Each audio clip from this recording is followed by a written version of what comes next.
उदय जय भीम। आप आपके धरने के विषय में आपका क्या विचार है? जी, महाबोधि महाविहार मुक्ति के लिए 12 फरवरी से बौद्ध गया में धरना जारी है और इस धरने की शुरुआत आकाश लामा जी ने की थी। लेकिन आकाश लामा जी शासन प्रशासन के दबाव में आते चले गए और कल उन्होंने एक प्रेस कॉन्फ्रेंस किया और प्रेस कॉन्फ्रेंस करके ये बताया कि भारत और पाकिस्तान सीमा पर जो तनाव चल रहा है, उस तनाव को देखते हुए हम इस धरने को पोस्टपोन कर रहे हैं, सस्पेंड कर रहे हैं। तो हम उनसे सहमत नहीं हैं। इसलिए सहमत नहीं हैं क्योंकि बीटीएमसी का कार्यक्रम 12 मई को हो रहा है और वहां पर हजारों की तादाद में लोग आएंगे। उस कार्यक्रम को उन्होंने कैंसिल नहीं किया। वो कार्यक्रम एज इट इज होगा। लेकिन जो हमारा धरना शांतिपूर्वक चल रहा था, उसमें किसी प्रकार के कोई दिक्कत नहीं थी। ना तो शासन को, ना प्रशासन को, ना आम पब्लिक को भी किसी प्रकार की कोई समस्या नहीं थी। उस शांति प्रिय धरने को आकाश लामा जी ने सस्पेंड किया, तो हम आकाश लामा जी से बिल्कुल सहमत नहीं हैं। उनका हम समर्थन नहीं करते हैं और इस धरने को हम लगातार जारी रखेंगे। ऐसी हमारी पूरे देश के बहुजन समाज के लोगों से अपील है कि इस धरने को आप जारी रखने के लिए हम सबका सहयोग करिए और एक संयुक्त कमिटी बनाइए। इस धरने को चलाने के लिए एक संयुक्त कमिटी बनाई जाए। उस कमिटी के माध्यम से ये धरना चले और उसमें अधिक से अधिक भिक्खु हो, जो भारत देश के हो। कल शाम को रात को 11 बजे के आसपास हम धरना स्थल पे गए थे और वहां पर आदरणीय विनयचार्य भंते जी और आदरणीय करुणासल राव भंते जी ने भी प्रेस कॉन्फ्रेंस किया है और हम सब आकाश लामा के खिलाफ हैं।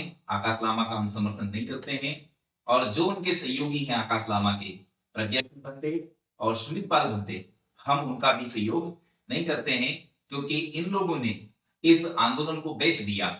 जैसे पहले होता आया है, पहले जो आंदोलन हुए हैं उनको बेचा गया, उसी प्रकार से आज भी इस आंदोलन को इन लोगों ने बेच दिया। तो हम बिकाऊ लोगों के साथ नहीं हैं। हम तो आकाश लामा जी को, प्रज्ञा सिंह को, सुमित पाल को मिशनरी समझ रहे थे, लेकिन ये तो चमचे क्या, चमचों के चमचे निकले और इन चमचे के चमचों ने इस आंदोलन को बेच दिया। तो मैं इस धरने के विषय में ये एक और बात बताना चाह रहा हूँ कि ये लोग इस आंदोलन को पहले ही खत्म करना चाह रहे थे, इस धरना को पहले ही डिसमिस करना चाह रहे थे। लेकिन इस धरने को आदरणीय करुणासल राव भंते जी ने यहाँ तक टिकाया था। 5 तारीख को सम्राट अशोक जयंती थी, उससे पहले ये परिस्थितियां इन्होंने निर्मित की कि ये धरने को खत्म कर दे। दूसरा, जब किरण रिजिजू जी से मिलने के लिए गए 23 अप्रैल को, तब भी इनका पूरा प्लान था कि ये इस धरने को खत्म कर दे। दूसरा, जो आह्वान किया था विनयचार्य भंते जी ने कि 12 मई को 12 लाख लोग बुद्ध पूर्णिमा बोध गया में मनाएंगे, तो उसकी तैयारी इन्होंने बिल्कुल नहीं की।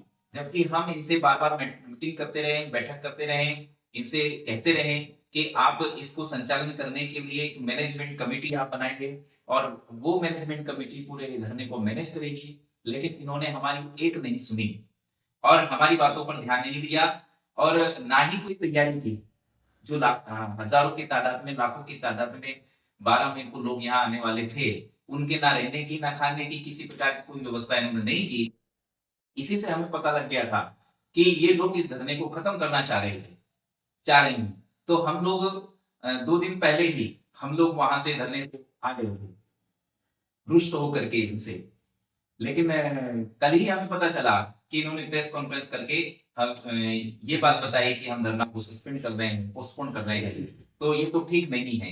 हाँ, हम देश के समर्थन में हैं, हम युद्ध के समर्थन में हैं, हम देश हित में हैं। देश हित में हम लोग इस धरने को यदि प्रशासन हमसे कहता है कि भई देश हित में धरने को बंद करो, तो हम धरना बंद नहीं कर सकते। हाँ, ये कर सकते हैं कि हम उसमें संख्या कम कर सकते हैं। सांकेतिक धरना भी चलता है, तो सांकेतिक रूप से भी हम धरना चला सकते हैं। जब ये वार रुक जाएगा, फिर हम उसको व्यापक पैमाने पर धरने को चला सकते हैं। तो ऐसा कुछ डिस्कस इनको करना चाहिए था, लेकिन ये पूरी तरीके से शासन प्रशासन के दबाव में आ गए और दबाव में आकर के इन्होंने धरने को सस्पेंड कर दिया। ये बिल्कुल ही गलत है, ये बहुजन समाज के साथ धोखा है और ये धोखा हम लोग बर्दाश्त किसी भी कीमत पर नहीं करेंगे। पूरी दुनिया के जो वरिष्ठ हैं, उनका उनके अ, उनको इन्होंने धोखा दिया। ये धोखेबाज लोग हैं, ये चोर लोग हैं। इन्होंने चोरी की, इन्होंने इस आंदोलन को बेच दिया और हम इस आंदोलन को जारी रखेंगे। यही मेरा इस आंदोलन के ऊपर कहना था। आपके चैनल का बहुत-बहुत धन्यवाद, बहुत-बहुत मंगल कामनाएँ। जय भीम, नमो बुद्धाय।